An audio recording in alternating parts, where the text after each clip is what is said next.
Hi friends, welcome to Pendems kitchen. ఈరోజు వీడియోలో పెరుగు, సోడా, ఈనో, అటుకులు ఇవేమీ లేకుండానే చాలా ఈజీగా దూది లాంటి మెత్తటి దోశల్ని ఎలా వేసుకోవచ్చో ఈ వీడియోలో చూపించబోతున్నాను. ఇక నేను చూపించబోయే విధంగా బ్రేక్ఫాస్ట్లోకి ఒక్కసారైనా సరే ఇలా మెత్తటి దోశలను వేసుకొని చూడండి. మీ ఇంట్లో వాళ్ళందరూ కూడా రోజు తినే బ్రేక్ఫాస్ట్ కంటే ఒకటి ఎక్కువగానే తింటారు. సో అంత టేస్టీగా ఉంటాయి. ఇక్కడ మీకు చూస్తుంటేనే నోట్లో నీళ్ళు ఊరిపోతున్నాయి కదా.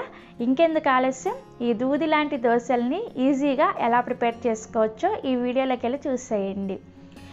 ఈ దోశల పిండిని ప్రిపేర్ చేసుకోవడం కోసం ఒక గిన్నెను తీసుకొని అందులోకి 5 కప్పులు కొంచెం లావుగా ఉండే బియ్యాన్ని వేసుకోవాలి. రేషన్ బియ్యాన్ని అయినా వేసుకోవచ్చు, లేదంటే దోశల బియ్యాన్ని అయినా వేసుకోవచ్చు, ఇడ్లీ బియ్యాన్ని అయినా సరే వేసుకోవచ్చు. ఏవైనా సరే కొంచెం లావుగా ఉండే బియ్యాన్ని ఒక 5 కప్పులు వేసుకోండి. నేను ఇక్కడ రైస్ కుక్కర్ కప్పుతో 5 కప్పులు బియ్యాన్ని వేసుకున్నాను. నెక్స్ట్ ఇందులోకి అదే కప్పుతోటి 1 కప్పు మినపగుళ్ళని వేసుకోండి. అలాగే ఒక 1/2 టీ స్పూన్ వరకు మెంతులను వేసుకోండి. వీటిని శుభ్రంగా 1కి 2 సార్లు కడిగేసి ఆ నీళ్ళన్నీ కూడా వంచేసి మళ్ళీ తిరిగి నీళ్ళను పోసుకొని వీటిని ఒక 5 గంటల సేపు నానబెట్టుకోవాలి. సో నేను ఇక్కడ ఒక 5 గంటల సేపు నానబెట్టిన తర్వాత మీకు చూపిస్తున్నాను, చూసారా? మనకి బియ్యం అలాగే మినప్పప్పు చక్కగా నానిపోయాయి. ఇప్పుడు ఈ గిన్నెని పక్కన పెట్టేసుకొని ఇంకొక చిన్న గిన్నెని తీసుకొని అందులోకి మీరు ఇందాక ఏ కప్పుతో అయితే బియ్యాన్ని వేసుకున్నారో అదే కప్పుతోటి 1 కప్పు మరమరాలను వేసుకోండి. వీటినే బొరుగులు అని కూడా అంటారు. మీ దగ్గర ఒకవేళ ఇలా మరమరాలు లేకపోతే దీని ప్లేస్లో 1 కప్పు అటుకులను వేసుకోవచ్చు. లేదు అంటే అటుకులు కూడా లేవు అనుకుంటే 1/2 కప్పు వరకు సగ్గు బియ్యాన్ని కూడా వేసుకోవచ్చు. సో నేనైతే ఇక్కడ 1 కప్పు మరమరాలను వేసుకున్నాను. మరమరాలు లేదా అటుకులు వేసుకునే వాళ్ళు 1 కప్పు వేసుకోండి. అదే సగ్గు బియ్యం వేసుకునే వాళ్ళైతే 1/2 కప్పు వేసుకుంటే సరిపోతుంది. వీటిని కూడా ఒకసారి శుభ్రంగా కడిగేసి మళ్ళీ తిరిగి ఇందులోకి 1 కప్పు మరమరాలకి 2 కప్పుల నీళ్ళని పోసుకొని ఒక్క 10 నిమిషాల పాటు నానబెట్టుకోవాలి. సో నేను ఇక్కడ ఒక 10 నిమిషాల పాటు ఈ మరమరాల్ని నానబెట్టిన తర్వాత చూపిస్తున్నాను, చూడండి. మనకి చక్కగా నానిపోయాయి. ఇప్పుడు వీటిని మిక్సీ జార్లోకి వేసుకొని మనం ముందుగా నానబెట్టుకున్న బియ్యం మినపప్పును కూడా ఇదే మిక్సీ జార్లోకి వేసుకొని అవసరమైతే కొద్దిగా నీళ్ళని వేసుకుంటూ ఈ పిండిని కొంచెం పలచగా అలాగే బాగా మెత్తగా ఉండేటట్లుగా గ్రైండ్ చేసుకోవాలి. ఇక్కడ నేను మీకు గ్రైండ్ చేసిన తర్వాత చూపిస్తున్నాను, చూసారా? మనకి గ్రైండ్ చేసిన పిండి మీద ఈ విధంగా ఎయిర్ బబుల్స్ లాగా ఉండాలన్నమాట. ఇలా నురగలాగా ఉంటేనే మీరు పిండిని పర్ఫెక్ట్గా రెడీ చేసుకున్నారని అర్థం. అలాగే ఈ పిండి అనేది బాగా మెత్తగా వెన్నలాగా ఉండాలన్నమాట. ఇలా గ్రైండ్ చేసుకున్న పిండిని ఒక గిన్నెలోకి వేసుకోండి. ఇదే విధంగా మిగిలిన బియ్యాన్ని అండ్ పప్పులను కూడా గ్రైండ్ చేసుకొని ఇదే గిన్నెలోకి వేసుకోవాలి. ఇలా మొత్తం అంతా పిండిని గ్రైండ్ చేసుకున్న తర్వాత ఇప్పుడు ఇందులోకి ఒక స్పెషల్ ఇంగ్రీడియంట్ని వేసుకున్నారంటే మీకు దోశ అనేది చాలా సాఫ్ట్గా మెత్తగా వస్తుందన్నమాట. అదేంటంటే ఒక గిన్నెలోకి 1 టేబుల్ స్పూన్ మైదాని వేసుకోండి. అలాగే ఒక 2 టేబుల్ స్పూన్ల వరకు నీళ్ళని వేసుకొని ఈ మైదా ఉండలు లేకుండా చక్కగా కలిపేసుకొని ఈ మైదా వాటర్ని మనం గ్రైండ్ చేసుకున్న పిండిలో వేసుకొని కలుపుకోవాలి. మీకు ఒకవేళ మైదా వేసుకోవడం ఇష్టం లేకపోతే స్కిప్ చేసేయచ్చు. బట్ ఒకసారి ఇలా ట్రై చేసి చూడండి, మీకు డిఫరెన్స్ అనేది అర్థమవుతుంది అనమాట.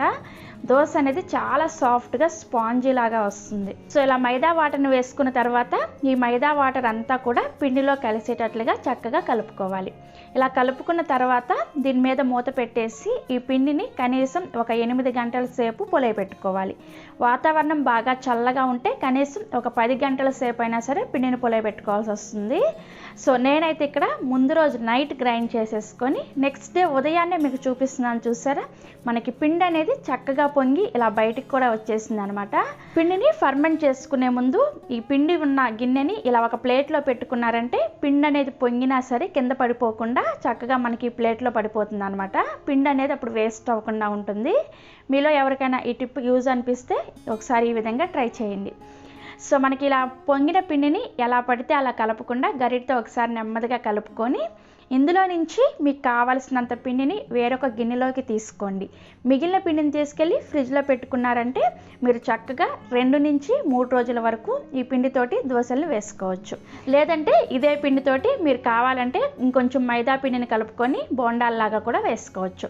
సో ఇలా కావాల్సినంత పిండిని గిన్నెలోకి తీసుకున్న తర్వాత ఇందులోకి మీ రుచికి సరిపడా ఉప్పును కూడా వేసుకొని పిండిని కలుపుకోవాలి.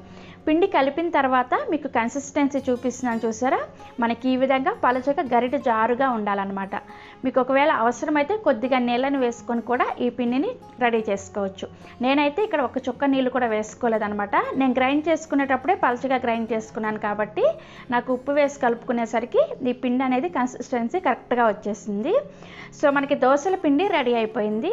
ఇప్పుడు దోశ వేసుకోవడం కోసం స్టవ్ ఆన్ చేసి ఇలా దోశల పెనాన్ని పెట్టుకొని పెనం బాగా వేడైన తర్వాత మనం ప్రిపేర్ చేసుకున్న పిండిని ఇలా 1 నుంచి 1.5 గరిటె వరకు వేసుకొని దీన్ని కొంచెం మందంగా సెట్ దోశలాగా వేసుకోవాలి.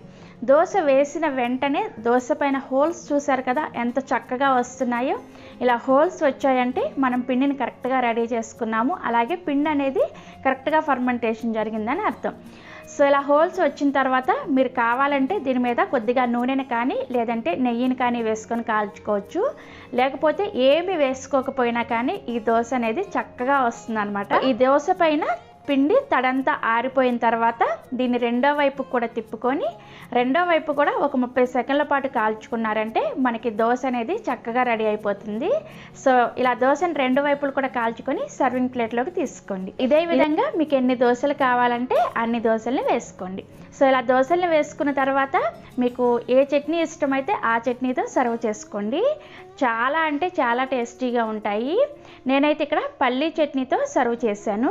ఇక్కడ నేను మీకు ఒక దోశను చూపిస్తున్నాను చూసారా. దోశ చూస్తేనే మీకు అర్థమైపోతుంది కదా, చక్కగా మెత్తగా దూదిలాగా ఉంటుంది. నోట్లో పెట్టుకుంటే అలా కరిగిపోతుంది. మీరు కూడా తప్పకుండా ట్రై చేసి చూడండి.